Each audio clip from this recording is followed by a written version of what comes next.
மக்களுக்கு நல்லது பண்றதுக்கு அரசியலுக்கு வாங்கடா, கொள்ளை அடிக்கிறது கொலை பண்றதுக்கு கூட அரசியலுக்கு பின்னாலேயே ஓடுறாங்க. எல்லாரும் இளைஞர்கள் ஓடுறாங்க, மாணவிகள் எல்லாருமே அழுகுறாங்க. பார்த்தா இது ஒரு புதுவிதமா தான் இருக்கு. ஆனா இது அப்படியே ஒரு இம்பாக்ட் ஆகுமா, ஒரு ஓட்டா கனெக்ட் ஆகுமா சார்? ஒன்னே ஒண்ணு, இவருக்கு வரதோ இல்லை திமுக ஓட்டு அதிமுக ஓட்டு பிளவுபடுங்க, விசிகா செத்து போடுங்க, அப்படியே மூழ்கிடு, தலைக்குமே கீழே மூழ்கிடு. அவர் தான் பயப்படுறாங்க சார். இல்ல விசிகா தலைவர் ஏன் சார் லோக்சபா ராஜினாமா பண்ணிட்டு அசம்பிளிக்கு வர எங்கே வர்றாரு? போய் பித்தலாட்டம் முழுக்களுமே இந்த திராவிட முன்னேற்ற கூட்டணியில இருக்குங்க. அதுதான் விஜய் எக்ஸ்பிளாய்ட் பண்றாரு. ராகுல் காந்தி ஸ்டாலினுடன் பேசுவதற்கோ புகைப்படம் எடுத்துக் கொள்வதற்கோ விருப்பம் இல்லை. ராகுல் காந்திக்கும் ஸ்டாலினுக்கும் இருந்த உறவு முறிந்து விட்டது. பழனிவேல் தலைவர் மாதிரி மோசமான ஆளு செல்வ பெருந்தகை. அவருக்கு ஒன்னே ஒண்ணுங்க, நல்ல பால் கறந்தாருங்க திமுக கிட்ட இருந்து, அண்ணா அறிவாளர்கிட்ட இருந்து. எடப்பாடி பழனிசாமி திட்டணும்னா திமுகவுக்கு ஏஜென்டா இருந்தார். ராகுல் காந்திக்கு இருக்கக்கூடிய மன சஞ்சலங்கள் எல்லாமே ஏன் தமிழ்நாடு காங்கிரஸ் இப்படி திமுக விலைக்கு வாங்கி விட்டது என்று.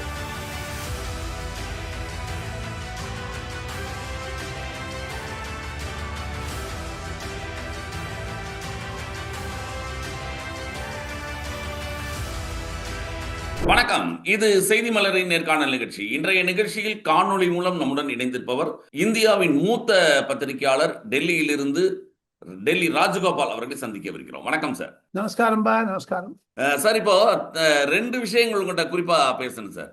ஒன்று ராகுல் காந்தி தமிழ்நாட்டோட விசிட் பாண்டிச்சேரி மற்றும் தமிழ்நாட்டுக்கு வந்தது பற்றி. அதுல குறிப்பா ரெண்டு விஷயங்கள் இருக்கு. ஒன்று சர்ச்சையான ஒரு விஷயம் என்ன அப்படின்னா, ராகுல் காந்தி தமிழ்நாட்டுக்கு வந்தும் ஸ்டாலினை சந்திக்காதது அப்படின்ற ஒரு முக்கியமான விஷயம். அப்புறம் செல்வ பெருந்தகை அவர்களுடைய மொழிபெயர்ப்பு பற்றி உங்களுடைய கருத்துக்கள் சொல்லுங்க சார். செய்தி மலர் நேயர்களுக்கு என்னுடைய நன்றிகள். ராகுல் காந்தி ஸ்டாலின் மீது கோபமாக இருக்கிறார். ராகுல் காந்திக்கு தமிழ் வெற்றி கழகத்துடன் போக வேண்டும் என்ற எண்ணம் அவருக்கு இருந்தது பிப்ரவரி மார்ச்சில். அவங்க அதுக்கு தடுத்தது, முறியடித்தது சிதம்பரம். தன்னை மீறி ராகுல் காந்தி சொன்னார் கனிமொழியிடம், நானே பேசி முடிச்சுக்கிறேன் அப்படின்ட்டு. பிறகு 3 தூதுகளை அனுப்பினார். சபரீசன் உள்பட, ராஜா உள்பட ராகுல் காந்தியுடன் பேசி பார்த்தாங்க. நான் பாச்சா பழிக்கிறேன்.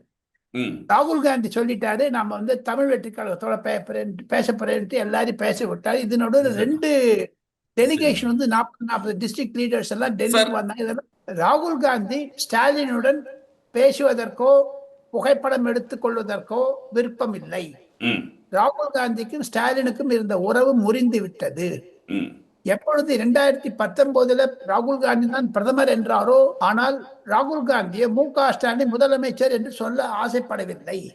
அதற்கு காரணம், ராகுல் காந்தி விஜய் தமிழ் வெற்றி கழகத்துடன் போக வேண்டும் என்று இருந்தார். இதனால கனிமொழி, சபரீசன், ராஜா தூது எல்லாம் வந்தாங்க பிஃபோர் எலெக்ஷன்ஸ் அனௌன்ஸ்மெண்ட். எல்லாத்துக்கும் நிராகரிச்சார். ஆனா ஸ்டாலினும் சிதம்பரம் சேர்ந்து அதை கெடுத்தாங்க. ராகுல் காந்திக்கு கோபம் முழுக்க சிதம்பரம் மேலையும் ஸ்டாலின் மேலையும். அதை ஓவர்டேக் பண்ணிட்டு ஒரு நாள் வீடியோ கான்பரன்ஸ் வச்சாங்க சோனியா காந்தி ஸ்டாலினுக்கு. அதுலதான் திருப்பு முனை. ஆனால் இது முழுக்களும் ராகுல் காந்தி இனி ஸ்டாலினுடன் பேச மாட்டார் என்று திட்டவட்டமாக சொல்லிவிட்டார்கள். அவருக்கு ஸ்டாலினுக்கு ஒரு பின்னடைவுதான் என்று அரசியல் நோக்கர்கள் டெல்லியில் கருதுகிறார்கள். இது ஸ்டாலினுக்கு மூக்குழப்பு கூட. இதனால் தமிழகத்தில் காங்கிரஸ் வாக்குகள் டிஎம்கேக்கு போகாது, டிஎம்கே வாக்குகள் காங்கிரஸுக்கு போகாது. 28 சீட்ல 3-4 சீட் ஜெயிச்சா அதிகம் சொல்றாங்க சார். இப்ப கிரவுண்ட்ல எப்படி சார் ஒன்னா வேலை பார்ப்பாங்க? வேலை பார்க்கறதுக்கு திமுகவும் சரி, அதிமுக தொண்டர்களும் சரி, இவங்க தலைவர்கள் எப்படி இருந்தாலும் கிரவுண்ட்ல வேலை பார்க்கறவங்க தொண்டர்கள், அவர்கள் எப்படி ஒத்துமையா வேலை பார்த்திருப்பாங்க? டாப்லயே ஒண்ணு இல்லைன்னா பாட்டம்ல என்ன இருக்க போகுது? டாப்லயே ஒண்ணுமே இல்லையே. அவங்களுக்குள்ள விரோதம் நிறைய வந்துடுச்சு. அதை அவங்க கீழ்மட்ட தவல்ல அது ஊடுருவ பெர்குலேட் டவுன் ஆகாதுங்க. காங்கிரஸ் தோல்வி திராவிட முன்னேற்ற கழகத்தினுடைய தோல்வியைத்தான் வேண்டும் என்று சதி செய்தார் என்று ராகுல் காந்தி சொல்லலாம். தங்களுக்கு ஞாபகம் இருக்கும் பீகார் மாடல்ல ராகுல் காந்தி தமிழகத்தில் நினைக்கிறார். பீகார் காங்கிரஸ் தோற்க வேண்டும் என்று காங்கிரசுக்கு எதிராகவே வேலை செய்த அந்த கிருஷ்ணா அலூரு போன்றவர்களுக்கு, தாரிக் அன்வர் போன்றவர்களுக்கு, ஷகீர் அகமது போன்றவர்களுக்கெல்லாம் கட்சியிலிருந்து நீக்கினார் ராகுல் காந்தி. அதே மாதிரி தமிழகத்தில் அதோட இன்னொன்னு சொல்றேன், விஜய் சொல்றாரு ஒரு ஒரிஜினல் காங்கிரஸ் என்னோட இருக்குன்னு சொன்னார். அதான் உங்களை கேட்கணும்னு நினைச்சேன். ராகுல் காந்தி அந்த ஒரிஜினல் டூப்ளிகேட் காங்கிரஸ் செல்வ பெருந்தகை. இன்னைக்கு ஆ, செல்வ ஆ. பெருந்தகை ரைடுங்கிறாங்க. அவர் டிரான்ஸ்லேஷன் பாருங்க. அமாவாசை அப்துல் காதர் முடிச்சு போடுறாங்க. அந்த இதை நீங்க பார்த்திருப்பீங்க இல்லையா? அது மிகப்பெரிய சமூக ஊடகங்கள்லாம் மிகப்பெரிய ஒரு நகைப்புக்குரியதாச்சு அந்த இதுல அவரோட ஆங்கிலம் டிரான்ஸ்லேட் தெரிஞ்சு பண்ணது. ஏங்க ஒண்ணு சொல்றாங்க, இந்தியை புகுத்தாதேங்கிறாங்க. ஆங்கிலத்தை கூட தெரியாத இருக்காரு, தமிழ்லயே பேசலாமே ராகுல் காந்தி. ஆர்டிபிஷியல் இன்டெலிஜென்ஸ் போட்டீங்கன்னா டிரான்ஸ்லேஷன் அது ஜோரா பண்ணிடுது. ம், ம், இவர் மாதிரி சொல்ல வேண்டாமே. ம், ம். ட்ரம்ப்புக்கு அசைத்தால் ட்ரம்ப் நினைத்தால் மோடி ஆடுவான்னு சொன்னா இந்தியா ஒற்றுமையாக இருக்குதுங்கிறாரு. இந்த பைத்தியக்காரத்தான இது டிரான்ஸ்லேஷன். செல்வ பெருந்தகைக்கு ஆங்கிலமும் தெரியல, தமிழும் தெரியல. ம். பழனிவேல் தியாகராஜன் மாதிரி மோசமான ஆளு செல்வ பெருந்தகை. அவருக்கு ம். ஒண்ணே ஒண்ணுங்க, நல்ல பால் கறந்தாருங்க திமுக கிட்ட இருந்து, ம். அண்ணா அறிவாலயத்துல இருந்து. எடப்பாடி பழனிசாமி திட்டணும்னா திமுகவுக்கு ஏஜென்டா இருந்தார். ராகுல் காந்திக்கு இருக்கக்கூடிய மன சஞ்சலங்கள் எல்லாமே ஏன் தமிழ்நாடு காங்கிரஸ் இப்படி திமுக விலைக்கு வாங்கி விட்டது என்று. இந்த இந்த ஸ்டாலின் போய் சொல்றாரு டெல்லிக்கு அடிமை ஆயிட்டாரு பழனிசாமின்னுட்டு. ம், ம். அதான் அவங்க திருப்பி கேக்குறாங்களே, அப்புறம் ஏன் நீங்க நீங்க இத்தனை நாள் காத்திருந்தீங்க, திருப்பி ஏன் மோடி கனிமொழியை அனுப்பினீங்க அப்படின்னு அவங்க அந்த சைட்ல இருந்து கேக்குறாங்க. அங்க அந்த சைட்ல கேட்டா கூட எடப்பாடி பழனிசாமிக்கு புரிதல் இருந்தாலும் தேர்தலுக்கு முடிந்த பிறகு சிலதெல்லாம் வச்சிருக்காரு அவர் பேசுறதுக்கு. காரணம் என்னன்னா, ராகுல் காந்திக்கு ஸ்டாலினை கண்டா பிடிக்கலன்னு நம்ம சொல்றோமே தவிர எதுக்காக பிடிக்கல. ராகுல் காந்தி நினைக்கிற ஸ்டாலின் காங்கிரஸ் விலைக்கு வாங்கிட்டார், செல்வ பெருந்தகை மூலம் பாக்கெட்ல போட்டாருன்னுட்டு மீதி பேர்லாம் போய் சொல்றாங்க. அதை விஜயே சொல்லியிருக்காரு ராகுல் காந்தி கிட்ட. இந்த இந்த 28 சீட்ல நிறைய பேருக்கு சீட்டு வாங்கினதுக்கே நிறைய பணம் நிறைய மாறி இருக்குன்னு ஜோதிமணி அவர்களே குற்றம் சாட்டினாங்க இல்லையா? அந்த அந்த ஹசீனா சயித்ங்கிற ஒரு பெண்மணி சொல்லியிருக்கிறார், டெல்லியில இருக்கக்கூடிய கேசி வேணுகோபாலுக்கு அல்கா லம்பாவிற்கும் காதல் உறவு இருக்கிறது, உடல் உறவு இருக்கிறது, என்னெல்லாம் பேசுறாங்களா அந்த அம்மா. எங்க சீட்டு வாங்கினா நீங்க இதுக்கு மேல போனுங்க. அந்த கேசி வேணுகோபால் மாதிரி ஒரு அதை தானே மணிசங்கர் சொன்னார், ஹீஸ் அ தக் இடியட் சொன்னாரு. அதான் இப்ப புரியுதுங்களா? இப்போ காங்கிரஸ்ல இருக்க குழப்பம் திமுக கழட்டி விட்டது. இன்னைக்கு தேதியில பாத்தீங்கன்னா தமிழ்நாடு கள நிலவரம் திமுகவிற்கு எதிராக இருக்கிறது. அதை புரிந்து கொண்டுதான் ராகுல் காந்தி திமுகவுடன் உறவு வைத்துக் கொள்ளவில்லை. ஓ, இப்போ இப்போ திமுகவுக்கு டிரான்ஸ்பர் ஆகாத காங்கிரஸ் ஓட்டுகள்லாம் தாவேகா பக்கம் டிரான்ஸ்பர் ஆகிறதுக்கு வாய்ப்புகள் இருக்கா? போதான் பார்க்கணும். ஒண்ணு என்ன, தாவேகா நல்ல விளம்பரம் பண்றாங்க, நல்ல மீட்டிங். இன்னைக்கு கூட மீட்டிங் பண்ணாரு. இன்னும் ஒரே ஒரு நாள் இருக்கு. தாவேகாக்கு அவர் போகாத இடத்துல கூட அவர் ஓட்டு கிடைக்குதுங்க. அது ஒரு தேர்ட் ஃபோர்ஸ் தமிழ்நாட்டுல வந்தது. அது திமுக ஓட்டுக்கும் அதிமுக ஓட்டுக்கும் பாஜக ஓட்டுக்கும் அந்த எல்லாத்த விட தாவேகா என்ட்ரினால மோசமா போகும்போது திமுகவுடைய அலையன்ஸ் பார்ட்னர்ஸ் எம்டிஎம்கே, பாட்டாளி மக்கள் கட்சி, அன்புமணி ராமதாஸ் எதிர்க்க இருக்காங்க, டாக்டர் எஸ் ராமதாஸ் 86 வயசு தாத்தா, அந்த கட்சி பிளஸ் விடுதலை சிறுத்தைக்கு தான் மூழ்கிப்படுங்க. இல்ல இப்போ ஸ்டாலினும் சரி எடப்பாடியும் சரி நயினார் நாகேந்திரன் போன்ற அனைத்து தலைவர்களுமே சுற்றி பிரசாரம் செய்யும் பொழுது விஜய் அவர்கள் சரியா எல்லா இடத்துலயும் போகல அப்படின்னு குற்றச்சாட்டு சொல்றாங்க. ஆனா அது அவருக்கு வீக் ஆகுமா? வீக்காது சிம்பத்தியை கொடுக்கும் தான் நான் நினைக்கிறேன். காரணம் என்னன்னு விஜய் எங்க போனாலும் கும்பல் வருதுங்க, ஓடுறாங்க சார். அவங்க பக்கத்துல கார் பின்னாடி எம்ஜிஆர் கேம்பெயின் நான் பார்த்திருக்கேன் சார். எம்ஜிஆரே எனக்கு நல்லா தெரியும். நான் just join the profession sir. 73-74 என்னுடன் சுந்தரேசன் என்று சொல்லக்கூடிய சுதந்திர கட்சி தலைவரும் என்னுடைய தகப்பனாரும் நான் டி நகர்ல அந்த எம்ஜிஆர் வீட்டுக்கு நான் அங்க போய் பார்த்திருக்கோம். அவர் மாதிரி ஒரு ஸ்டால் லீடர் வந்து அவருக்கு பின்னாடி இந்த மாதிரி கிரேசியா ஓடலைங்க. எம்ஜிஆர் நின்றுருவாருங்க எந்த ஜனங்கள்லாம். இப்ப இந்த இளம் வாக்காளர்கள் திமுகவிற்கு எதிராக இருப்பார். விஜய் போனாலும் சரி போகாட்டாலும் சரி வாக்குகள் நிச்சயங்க. விசில் சின்னம் தான் முக்கியங்க. அதுதான் கனெக்டிங் பாயிண்ட் பிட்வீன் 234 தொகுதியிலும் விஜய் தான் நிக்கிறேன் அப்படின்னு அவர் சொல்றது சரிதான்றீங்க. அப்படிதான் நடக்க போகுதுன்றீங்க இல்லையா?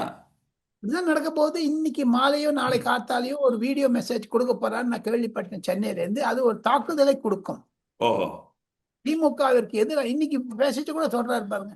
ஆமா, இன்னைக்கு ஒரு பிரச்சாரம் போயிட்டு இருக்காரு. இப்போ காலை திருவள்ளூர் இங்க பிரச்சாரம் போயிட்டு இருக்காரு. நீங்க அது முடிந்தவுடன் அப்பயும் நீங்க சொன்ன மாதிரி தான் பின்னாலேயே ஓடுறாங்க எல்லாரும். இளைஞர்கள் ஓடுறாங்க, மாணவிகள் எல்லாருமே அழுகுறாங்க. பார்த்தா இது ஒரு புதுவிதமா தான் இருக்கு. ஆனா இது அப்படியே ஒரு இம்பாக்ட் ஆகுமா, ஒரு ஓட்டா கனெக்ட் ஆகுமா? அது சார் ஒண்ணு இவருக்கு வருதோ இல்லை திமுக ஓட்டு அதிமுக ஓட்டு பிளவுபடுங்க, விசிகா செத்து போடுங்க. அதுல அப்படியே மூழ்கிடு, தலைக்கு மேல கீழே மூழ்கிடு. அவர் தான் பயப்படுறாங்க சார். ம், ம், ம். இல்லாம பிசிக தலைவர் ஏன் சார் லோக்சபா ராஜினாமா பண்ணிட்டு அசம்பிளிக்கு வரேங்கி வர்றாரு? போய் பித்தலாட்டம் முழுக்களுமே இந்த திராவிட முன்னேற்ற கழக கூட்டணியில இருக்குங்க. அததான் ம். விஜய் எக்ஸ்பாய்ட் பண்றாரு. என்ன பாயிண்ட் தெரியுமோ, விஜய்க்கு ஓட்டு வருதோ இல்லை திமுக ஓட்டு குறையும். ஓஹோ, கண்டிப்பா. இப்போ நீங்க பார்த்திருப்பீங்க, இப்போ ஒரு சமீபத்துல வந்த ஒரு ஒப்பீனியன் போல் கருத்து கணிப்பு ஒண்ணு வந்தது. நீங்க பார்த்திருப்பீங்க. அதுல வந்து 27%, 28% திமுக, 2% குறைவா அதிமுக, 3வது இடத்துல தாவேகா, 4வது 3% நாம் தமிழர் கட்சியின் ஜூனியர் உடன்ல வந்த இது கருத்து கணிப்பு வெளியிட்டிருக்காங்க. ஆனா அந்த கருத்து கணிப்புல பல்வேறு குழப்பங்கள்லாம் இருக்கு. என்னன்னா, ஒரு தொகுதியில வந்து அவங்க ஜெயிச்சதா, அதாவது மயிலாப்பூர்ல இவங்க ஜெயிப்பாங்கன்னு ஒரு இதுல சொல்றாங்க. அதே இதுல மயிலாப்பூர்ல வந்து அவங்களுக்கு வாய்ப்பு இல்லைன்னு சொல்றாங்க. இது போன்ற இதுகளை எப்படி நினைக்கிறீங்க? தாவேகா 3வது இடம் அப்படின்ற மாதிரி சொல்றாங்களே, இது எப்படி இது? அது திமுகவினுடைய ஜூனியர் விகடன் அல்ல, திமுக விகடன் தான் அது. திமுகவே ஒரு விகட கல்வி ஆகிவிட்டார்கள். ம், அதை பற்றி நான் நம்ப தயாராக இல்லை. கள நிலவரம் திமுகவிற்கு எதிராக இருக்கிறது. காரணம், அங்கு தமிழ் மக்களிடையே போதைப்பொருள், கள்ளச்சாராயம், பாலியல் வன்முறைகள் காலேஜில் போய் அடிக்கிறாங்கன்னு பார்த்துங்க ஆளுங்க. ஸோ அதெல்லாம் பொதுமக்கள் நடுவில் வாழும். என்னுடைய மிக மிக ஆப்த நண்பர், என்னோட காலேஜில் படித்தான், ஸ்கூல்ல படித்தான் ஒருத்தன். ம், ம். அவனுக்கு 75 வயசு ஆச்சு. அவருடைய மருமகள் குழந்தைகள், அவனுக்கு ஒரு 12, 13 வயசுல குழந்தை இருக்குது, 6ஆம் கிளாஸ் என்னோ படிக்குதுங்க. ம், அது போய் ட்ரக் அடிக்குதுங்க. ம், ம். மருமகள் வந்து இன்ஜெக்ஷன் போட்டுக்கிறாங்க வந்து இப்படி இப்படி உள்ள. ம், அங்க இது அவன் பார்த்துட்டு அழறான் சார் என் ஃப்ரெண்டு. ம். நான் வளர்ந்த தமிழகத்தை துரோகம் செய்த திராவிட முன்னேற்ற கழகத்தினருக்கு, மு.க. ஸ்டாலினுக்கு குழி தோண்டி புதைப்பார்கள். காரணம், திமுகவை ஒரு வாக்கு கூட வராத 65,000 விதவைகள் இருக்கிறார்கள் தமிழ்நாட்டில் 5 வருடத்தில். அதைத்தான் ஆளுநர் ஆர்.என். ரவி சட்டசபையில சொல்லணும்னு பார்த்தாரு. 22,000 படுகொலைகள். என்னங்க இது, ம். ஆட்சியா இல்ல என்ன நடத்துறாங்க? அதான் என் பிரைம் மினிஸ்டர் சொன்னாரு, நீங்க உங்க குடும்ப ஆட்சி நடக்குது, இது பிரைம் மினிஸ்டர் ஸ்பீச் ரொம்ப ஹார்ஷா இருந்தது. அதை பத்தி பேச தைரியம் இல்லைங்க ம், ம். ஸ்டாலின். பாருங்க, யாரா இருந்தாலும் சரி, விஜய்க்கு ஆதரவாகவோ சொல்லல, எதிராகவோ சொல்லல, விஜயினுடைய ஃபார்முலாவே ஏடிஎம்கே ஃபாலோ பண்ணது. பிரைம் மினிஸ்டர் சொல்றாரு, பிரைம் மினிஸ்டர் சொன்ன கருத்துல விஜய்க்கு என்ன மாறுபடுது சொல்லும் பாப்போம். ம், ம். ஆமா, அவர் அதுதான். திமுகவை தானே சொல்ற, ஊழல் ஆட்சின்னு சொல்றாரு, சட்டம் ஒழுங்கு சீர்குலைவு எல்லாமே விஜய் மேடையில சொல்றது தானே அது. இப்பொழுது இன்னைக்கு இருக்கிற கள நிலவரம் வந்து திமுக வீழ்த்தப்படும். இப்பொழுது ஃபியூச்சர்ல எடப்பாடி பழனிசாமிக்கு ஆன் இஸ் ஓன் ஸ்ட்ரென்த் வரப்போகுதா, ம். இல்ல என்டிஏ கூட வரப்போறாங்களா, இல்ல விஜயோட கூட்டு சேர வேண்டிய நிலைமை வருமா? இந்த 3 ஆப்ஷனை தவிர வேற ஒண்ணு இல்லைங்க. ஆனா நான் ஆனா இன்னொரு நீங்க சொல்றதுல திமுக தோல்வியடையும், அதிமுக முழுமையாக வெற்றியடையுமான்னு தெரியாது.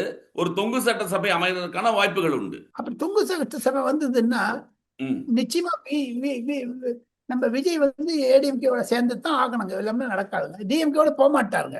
ம், ம். அதுக்கு ஆனா ஒரு ஆனா common இதுவரைக்கும் தமிழ்நாடு தேர்தல் அந்த மாதிரி ஒரு கஷ்டமான நிலைமை இப்போதைக்கு வந்தது இல்லையா? தொங்கு சட்டசபை போன்ற ஏதாவது ஒரு பக்கம் இப்ப 2000 அந்த வந்ததுக்கு காரணம் போதைப் பொருள், பொதுமக்களிடையே விரோதம். திராவிட முன்னேற்ற கழக அந்த குடும்ப கட்சி என்பது செய்த கொள்ளையடித்தது.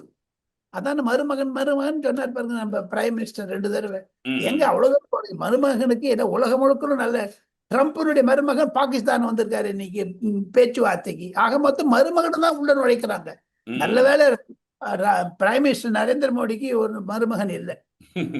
இதுல இதுல திமுக என்ன தைரியமா நினைக்கிறாங்கன்னா, அந்த கடைசியா அவங்க கொடுத்த பணங்கள் ஒரு 5,000 ரூபாய் அந்த நலத்திட்டங்கள்லாம் தங்களை காப்பாத்திரும். எப்படி 200 பிளஸ்ன்ற உறுதியா எப்படி சொல்றாங்க? எந்த நம்பிக்கையில இருக்காங்க அவங்க? அந்த மாதிரி மிகப்பெரிய அலை வீசுதுன்னு அவங்க நினைக்கிறாங்களா அது? இருக்கும். அதை விஷயத்தோ இல்லைங்களா சார்? ஒண்ணு நிச்சயம் இதுக்கு வந்து ஒரு எதிர்ப்பு இருக்குங்க. அது ம். தெரியுதுங்க, புரியுது. இதுல அதிமுகவை பொறுத்த வரைக்கும் நீங்க பிஜேபியும் அதிமுக இப்ப எல்லாம் மேடையில் ஏறாங்க. நீங்க சொன்ன மாதிரி ராகுல் காந்தியும் இங்க காங்கிரசும் திமுகவும் இணக்கமாக இல்லாவிட்டாலும் அந்த பக்கம் என்டிஏ கூட்டணி மிகப்பெரிய இணக்கமாக தான் இருக்காங்க இல்லையா? மேடைகள்ல உட்கார்றாங்க, சேர்ந்து தான் பயணிக்கிறாங்க. இது இரண்டு பேருக்கும் வித்தியாசம் நமக்கு சரியா தெரியுதா? இவங்க 2 பேருக்கு புகைச்சல் இருக்குங்கிற இதுல இருந்தே தெரியுதா நமக்கு? தெரியுது, நல்லா தெரியுது. ஜனங்க என்ன புட்டாளாங்க? ம், ம். தமிழ்நாட்டுக்கு முட்டாளே கிடையாது. இது வரைக்கும் எம்ஜிஆர், ஜெயலலிதா, கருணாநிதி இந்த போக இப்பொழுது ஸ்டாலின் பின்னாடி போயிட்டாருன்னு எடப்பாடி பழனிசாமி, விஜய் மாதிரி தான் வரப்போகுதுங்க. அதுல பாஜக உள்ள வந்ததுனாலதான் பொதுமக்களிடையே திராவிட கொள்கைகள் எல்லாம் தோத்து போச்சுங்க. ம், ம், ம். அது இதுல தவிர ஒண்ணு செய்தி மலர் நேயர்களுக்கு ம், புதியதான தகவல் என்ன என்று கேட்டால், ம். தேர்தல் நாளைக்கு முடியும். 23ஆம் தேதி தேர்தல் இருக்கிறது. ஆமா. 18, 19, 20 இந்த 2 நாட்களில் எதற்காக சிபி ராதாகிருஷ்ணன் துணை ஜனாதிபதி இலங்கைக்கு செல்ல வேண்டும்? இலங்கைக்கு சென்ற பிறகு ம், OCI overseas citizen of India card நாங்க இலங்கைக்கு இருக்கவங்களுக்கும் கொடுக்கலாம். யாருன்னா வரலாம், யாருன்னா போலான்ட்டு ஓபன் விசா கொடுக்கறாரு. ம், ம், அதெல்லாம் என்ன தமிழ்நாட்டின் அழுத்தம் தான், தேர்தல் அழுத்தம் தான் சிபி ராதாகிருஷ்ணன் சொல்றது. ம், ம். இலங்கை வாழ் தமிழ் மக்களுக்கு ஓசிஐ கார்டு குறைக்கிறேன்னு ஒரு பாலிசி டிசிஷன் தமிழ்நாடு தேர்தலில் நல்ல ஒரு சாதகமாகத்தான் போகும் மோடிக்கும் எடப்பாடி பழனிசாமிக்கும். ம், ம். ஆனால் பிரதமர் நரேந்திர மோடி இலங்கைக்கு சென்று வந்தார். மு.க. ஸ்டாலின் போனாரா? ம், ம். 3 லட்சம் தமிழர்கள் கொலை செய்த இடத்திற்கு கருணாநிதி போகவில்லை, மு.க. ஸ்டாலினும் போகவில்லை, ஜெயலலிதாவும் போகவில்லை. ஆனால் நரேந்திர மோடி போயிட்டு வந்தார் 2015. ம், சோ ம். இலங்கையினுடைய பிரச்சாரமும் தமிழக தேர்தலில் முக்கியத்துவம் பெறுகிறது. Fourth factor other than Vijay and Edappadi. ம், ம், ம். இப்போ விஜயை பொறுத்த வரைக்கும் இப்போ அவர் நீங்க சொன்ன மாதிரி பல இடங்கள் பிரச்சாரத்துக்கு போகாவிட்டாலும் அவர் மேல மக்களுக்கு அனுதாபம் இருக்கு, அது ஓட்டா மாறும். ஆனா இவங்க என்ன சொல்றாங்க அப்படின்னா, இந்த காண வந்த கூட்டங்கள் நீங்க நம்ம சொல்றோம் இல்லையா, பின்னாலேயே ஓடுறாங்க, நம்ம பார்த்ததுல ஆச்சரியமா இருக்குன்ட்டு. இது எல்லாமே ஒரு ஓட்டுக்குரிய அவங்க கிடையாது. அது அது வந்து வெறும் நீங்க எல்லாம் 23ஆம் தேதி தெரியும் அப்படின்ற மாதிரி ஒரு தைரியமா பேசுறாங்க திமுகல. எஸ் எஸ் எஸ் ஆனா 234 தொகுதியிலையும் விஜய் போட்டியிடுறாரு. ஆனா வேட்பாளர்கள் யாரும் பிரபலம் இல்லாத வேட்பாளர்கள். மிகப்பெரிய பணபலத்தோட இவங்களால் போட்டி போட முடியுமா அப்படின்ற ஒரு கேள்வி வருது. சார். தோத்து போட்டோம் சார். யாரும் வாங்கினாங்களா சார்? விசில் சின்னத்துக்கு ஓட்டு வரும். கார்த்திக் ஆ. இருக்கிறத பாத்தீங்கன்னா ஒண்ணே ஒண்ணு, டேக் இட் ஃப்ரம் மீ, ம், ம். அவர் திமுக ஓட்டை குறைக்க பார்ப்பார். அதுதான் ம். அவருக்கு வெற்றி. தான் இல்ல ஜெயிக்கணுமே அப்ப 2030 இல்ல அவர் அவர் அவர் பிரிக்கிறது இலக்கு. திமுகவோட வாக்கை தான் அவர் பிரிக்கிறார் இல்லையா? விஜய் பிரிக்கிறது திமுகவுடைய வாக்கை. அவர் பழனிசாமி எங்க கண்டம் பண்றாரு எடப்பாடி, ஆ, மோடி ஆ. எங்க சொல்றாரு? ம், ம். காரணம் 2026 பொது தேர்தலில் ஒரு நூதனமான முயற்சி என்னுடைய புரிதலுக்கு வந்ததை நான் செய்தி மலர் நேயர்களுக்கு கார்த்திக் மூலமாக சொல்லுவது என்ன என்று கேட்டால், விஜயினுடைய கோபம் முழுக்கலும் ஏடிஎம்கே மேல இல்ல, ம், ம். நரேந்திர மோடி மேல இல்ல, ம். ராகுல் காந்தி மேல இல்ல, ஸ்டாலின் மேல இல்ல, உதயநிதி மேல தான் இருக்கிறது விஜய் கோபம். அதனால தான் அது பீக்கில் போகுதுங்க. அப்படி ஆ, ஆ, ஆ. ஐபால் டு ஐபால் வந்து உங்களுக்கு விஜய்க்கும் உதயநிதிக்கும் தான் சண்டைங்க, வேற ஒண்ணுமே இல்லைங்க. இது சினிமா சண்டை. சினிமா ம், சண்டை தமிழ்நாடுக்கு எதுபடுறதோ இல்லையோ, இந்த ம். கும்பல் வரும்னு எதிர்பார்க்கவே இல்லை திமுகவினர். ஆ, ஆ, ஆ. என்ன பண்ணலாம்னு நினைச்சாங்க. இந்த இந்த மோசமான ஒரு நிலைமைக்கு வர காரணம், 2 வருடங்களுக்கு முன்னதாக ம். மு.க. ஸ்டாலின் தன் மகனை பதவி வரி செய்து தோழமை கட்சிகளிடையே ஒரு விருப்பத்தை வெறுப்பை சம்பாதித்துக் கொண்டார். விருப்பத்துக்கு எதிராக போயிடுச்சு. ம், அதனாலதான் ராகுல் காந்திக்கே பிடிக்கலைங்க. ம். 2029 தான் சீஃப் பிரைம் மினிஸ்டர் ஆகணுங்கிறது உதயநிதி வந்தாருன்னா தடுப்பான்ற ஒரு எண்ணம் இருக்கு. காரணம் இந்த மாதிரியான ஒரு அலையன்ஸ். இங்க ஓஹோ. பாருங்க, ஆல் இந்தியா லெவல்ல இந்தியன்னு போட்டிருக்காங்க. தமிழ்நாட்டுல வந்து எஸ்பிங்கிறாங்க, செக்யூலர் ப்ரோக்ரசிவ் அலையன்ஸ்ங்கிறாங்க. என்ன அதுவே உடஞ்சி போச்சுங்களே. ஆ, ஆ. இல்ல இதுவரைக்கும் திமுகவிடம் இருந்த அந்த சிறுபான்மையினர் வாக்கு வந்து இந்த பக்கம் மாறுது அப்படின்னு சொல்றாங்க. ஆனா கிறிஸ்தவர்கள் வாக்கு மட்டும்தான் மாறுது, இஸ்லாமியர்கள் வாக்கு விஜய்க்கு போகாது அப்படின்னு சொல்றாங்க. அப்படிங்களா? எதுவாக இருந்தாலும் ம், முதன்முறையாக வாக்கு அளிப்பவர்கள் ம். குறைந்தது 15% இருக்காங்க. இது முதல் தலைமுறை வாக்காளர்கள் இப்பொழுது. அவங்க எல்லாம் விஜய்க்கு தான் போடுவாங்க. ம், ம், நீங்களே சொன்னீங்க, நானும் பார்த்தேன். ஒரு ம். அழுகுறதுக்குள்ள இந்த பொம்பளை பசங்கள்லாம் என்ன ஆமா, பண்றது? ஆமா, ஆமா. அதை தவிர பொருளாதார நெருக்கையை விஜய்க்கு கொடுத்தது சிம்பத்தி ஏற்படுத்தி வாக்காளர் நடுவுல ஆஹா. ஜனநாயகம். கொலை செய்தார்கள் 41 பேர்களை என்றெல்லாம் விஜய் சொன்னாலும், ம், விஜய் சாதகமாக சுப்ரீம் கோர்ட் வந்து சிபிஐ என்கொயரி போட்டாங்க. அதுல கொஞ்சம் வெளில வரத்துக்கே ஒரு மாசம் ஆச்சு அவருக்கு. ம், ம். எதிர்நீச்சல் அடித்துக் கொண்டு ரஜினிகாந்த் மாதிரியோ கமல்ஹாசன் மாதிரியோ இல்லாம தைரியமா வந்து கான்பிடென்டா இருங்கன்னு சொல்லிட்டு இருக்காரு. எல்லாத்த தவிர ம், ம். அவரை 3 விதத்துல மடக்கினாங்க. ஒண்ணு பொருளாதார ரீதியாக, குடும்ப ரீதியாக சங்கீதாவை பெருசு பண்ணாங்க. ம். சார் ஒண்ணே ஒண்ணு சொல்றேன் சார், தனிப்பட்ட வாழ்க்கையில வந்து இந்த மாதிரி பொம்பளை விஷயத்தெல்லாம் உள்ள கொண்டுந்தீங்கன்னா அரசியல்ல ம், அது ம். ஜனங்களுக்கு விரோதமா தான் அதாவது திமுகவுக்கு விரோதமாகவும் ஜனங்களுக்கு அனுதாபம் வரும் சார். ம், ம், ம். அவருடைய அந்த அனுதாபம் எப்படி வருங்கிறது நான் சொல்றேன் உங்களுக்கு. சொல்லுங்க. 6 வந்து பழனிசாமியினுடைய அம்மாவை பற்றி சொன்னார். ம், போன எலெக்ஷன்ல. ம். பிரியங்கா காந்தி, ராகுல் காந்தியும் நம்ம நரேந்திர மோடியுடைய அம்மாவை பத்தி, அப்பாவை பத்தி எல்லாம் சொன்னாங்க. அது எதிர்த்து போயிடுச்சுங்க. ம். ம்.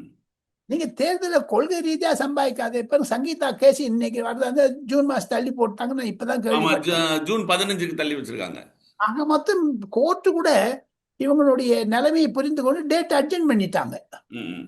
திமுகவுக்கு 4 பக்கத்தையும் விஜய் அமுக்கணும். காரணம், இதுக்கு மூல காரணம் உதயநிதியினுடைய சூழ்ச்சி தான் என்று விஜய் நம்புகிறதாகத்தான் பல விஜய் ஆதரவாளர்கள் என்னிடம் டெல்லியில் சொல்லுகிறார்கள். ஓ, ஜனநாயகன் படத்தை முடக்கினது கூட அவர் அன்னைக்கு சொல்லும்போது சொன்னாரு, வரிசையாக என்னை முடக்க பார்த்தாங்க, கடைசியா குடும்ப ரீதியாக ஒரு படத்தை முடக்கி அப்படிங்கிறதெல்லாம் வரிசையா சொன்னாரு, என்னை ஏதாவது முடக்க பார்த்தாங்கன்னு. இது எல்லாமே அனுதாபமாக மாறும் அப்படின்னு சொல்றீங்க இல்லையா? கண்டிப்பாக அந்த இளைஞருடைய எங்க ஒன்னே ஒன்று சொல்றேன் சார், ம். அவர் மேல கரூருக்கு விஷயத்துக்கு அப்புறம் எத்தனை பேர் ஓடி வராங்க. அதுதான் காரணம். கரூரை தடுத்தீங்க. இப்போ ஒரு பெரிய பெரிய கோவில் எல்லாம் தேர் இருக்குது, ஒரு 40 அடி 30 அடி 20 அடி தேர். கபாலீஸ்வரர் கோவில் பெரிய தேர். திருவாரூர் தேர் இவ தாத்தா விட்டேன்னு சொல்றாரு ஸ்டாலின், ம். ம். ம். அவங்க அப்பா விட்டாருன்னுட்டு. திருவாரூர் தேர். ஆனா அந்த தேரு கீழே ஒருத்த முட்டுக்கொட்டை போடுவான், சக்கரத்துக்கு டொக்குன்னு நின்றுடும் தேரு. ம். ம். விஜய் என்ற ரதத்திற்கு தேருக்கு முட்டுக்கட்டை போட்டது உதயநிதி. ம். ம். அதனால தேர் நின்று போச்சு. இருந்தாலும் அந்த முட்டுக்கட்டை எடுத்துட்டான்னு வச்சுங்க, தேர் ஓடும் நல்லா. ம். கரூருக்கு அப்புறம் தேர் ஓட ஆரம்பிச்சிச்சு பாருங்க. ம். ம். ம். இது எடப்பாடி பழனிசாமிக்கு நன்மையை கொடுக்கும், ஸ்டாலினுக்கு தீமையை கொடுக்கும். கண்டிப்பாக. மிக்க நன்றி சார். 2026 தேர்தல் இன்னும் 2 நாட்கள் இருக்கும் பொழுது உங்களுடைய கருத்துக்கள் எனக்கு மிக்க விளக்கமாக அமைந்தன. நிகழ்ச்சியில் கலந்து கொண்டு தங்கள் மேலான கருத்துக்களை தெரிவித்ததற்கு நன்றி சார். கடைசியா ஒன்னே ஒன்று சொல்லி முடிக்கிறேன். செய்தி சொல்லுங்க. மலர் நேயர்கள், 5ஆம் தேதி 6ஆம் தேதி நான் கார்த்திகோட பேசப் போகிறேன். கடந்த 5-6 வீடியோக்களில் நான் சொன்னது உண்மையாகிறதா இல்லையா என்பதை தாங்கள் நிர்ணயிக்க வேண்டும். தமிழகத்திற்கு ஒரு புத்துணர்ச்சி வந்தது, திராவிட முன்னேற்ற கழகம் ஒழிந்தது என்று தான் சொல்ல முடியும். கண்டிப்பா சார். 4ஆம் தேதியே பேசலாம் சார். இன்னைக்கு நடக்கும் பொழுதே பேசலாம். நன்றி சார். 4ஆம் தேதி சாயங்காலம் மட்டும் போகும். நான் இப்ப ஆங்கில தொலைக்காட்சியில நான் இருக்கேன். அதனால 5ஆம் தேதி வச்சுக்கலாங்க. 5ஆம் தேதி. மிக்க மிக்க நன்றி சார். மிக்க நன்றி. தேங்க்யூ.